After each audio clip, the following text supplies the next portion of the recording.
मंजीत सिंह जंगली हाथियों से तबाह अपने धान के खेत दिखा रहे हैं। रात में आए जंगली हाथियों ने उनका 4 बीघा धान पूरी तरीके से बर्बाद कर दिया। यूपी के लखीमपुर खीरी जिले के महेशपुर रेंज के जंगलों में करीब 30 साल बाद जंगली हाथी आए हैं। हाथी रात के अंधेरे में निकलते हैं, फिर किसका खेत तबाह कर दें ये पता नहीं होता। मंजीत का खेत भी बीती रात जंगली हाथियों ने बुरी तरीके से तबाह कर दिया। अब नुकसान ना हो इसकी तैयारी में मंजीत लगे हुए हैं। जंगल के किनारे से सूखी लकड़ियां और पत्ते बीनकर आग जलाने की तैयारी कर रहे हैं कि अब हाथी उनके खेतों में नुकसान न करें। सर हाथी बहुत ही अधिक थे। हम लोग यहाँ नर्सरी के गेट पे से तार से लगाए तो देखा सर बहुत खेत में नुकसान कर रहे और भगाए, पीछे भाग रहे थे हाथी।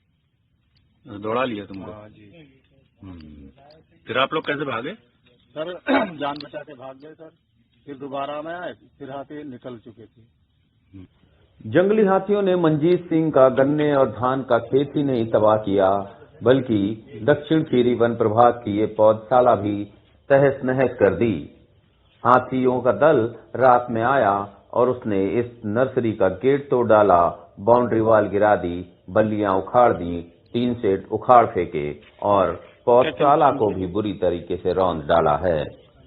डिप्टी रेंजर हमको ये नजारे दिखाते हुए कहते हैं कि हाथी रात में आते हैं, इसलिए खतरा भी बढ़ जाता है। ऐसे चले आए, पूरा बेड के बेड बीच से भ्रष्ट कर दिए। ये रोड से किनारे किनारे पूरी नाली गिरा दी ये वाली। जंगली हाथियों का तराई की इस धरती पर आना कोई नई बात नहीं है, पर नेपाल के शुक्ला फाटा और वर्दिया नेशनल पार्क से अक्सर ही घुमंतू हाथी भारतीय क्षेत्र में आ जाते हैं। पर ये ज्यादातर दुधवा टाइगर रिजर्व और पीलीभीत टाइगर रिजर्व में ही रहकर थोड़े दिन वापस नेपाल चले जाते हैं। लेकिन इस बार ये हाथी दल करीब 150 किलोमीटर भारतीय क्षेत्र में अंदर आ गया है और लोग बता रहे हैं कि करीब 30 साल बाद इस इलाके में हाथी आए हैं।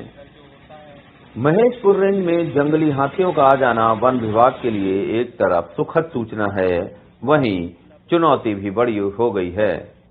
अब आसपास के गांव वालों को हाथियों से कोई नुकसान ना हो, उनकी फसलें बची रहें और हाथियों को भी लोगों से कोई नुकसान ना हो, इसकी चिंता वन विभाग को जरूर साल रही है। रात में रेंजर मोबीन आरिफ और उनकी टीम हाईवे पर गश्त करती है। इसी हाईवे से हाथी दल अक्सर पार होता है। कहीं कोई वारदात ना हो जाए, इसको लेकर वन विभाग की टीमें चौकन्नी हैं।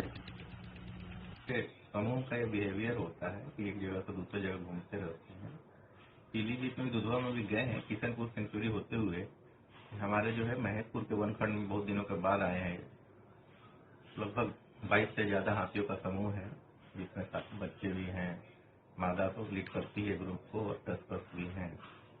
तो ये जो है उत्तर दिशा से जो उन्होंने प्रवेश किया है देवीपुर और महेशपुर के वनखंड में, और गोला शाहजहांपुर को क्रॉस करके उसके आगे भी आए हैं। तो बेसिकली एक तो उनको मॉनिटरिंग कर रहे हैं हम लोग स्टाफ, कहाँ कहाँ उनका मूवमेंट हो रहा है, उसके आधार पर आगे कहाँ जाने की संभावना है उसको भी देख रहे हैं हम लोग। और आसपास के जो गांव वाले हैं उनको सचेत किया जाता है कि किसी तरह का मतलब मानव जनहानि ना हो। वैसे देखा गया है कि जब एक हर्ड एलिफेंट का मूव करता है तो वो कुछ किसी को नुकसान पहुंचाता नहीं है। थोड़ा बहुत फसल में कुछ खा पी सकते हैं, अलग अलग जंगल से थोड़ा निकलते हैं। और यहाँ भी ऐसा ही देखने में आ रहा है पिछले 4-5 दिनों में कि जंगल से थोड़ा बहुत बाहर निकलते हैं, चारों तरफ रेकी करते हैं, फिर संभावना है कि वो वापस लौट जाएंगे। तो फिलहाल हम लोगों को सतर्क कर रहे हैं, सावधान रह रहे हैं और हाथियों का मूवमेंट आबादी की ओर न हो पाए, इस पर विशेष ध्यान दिया जा रहा है।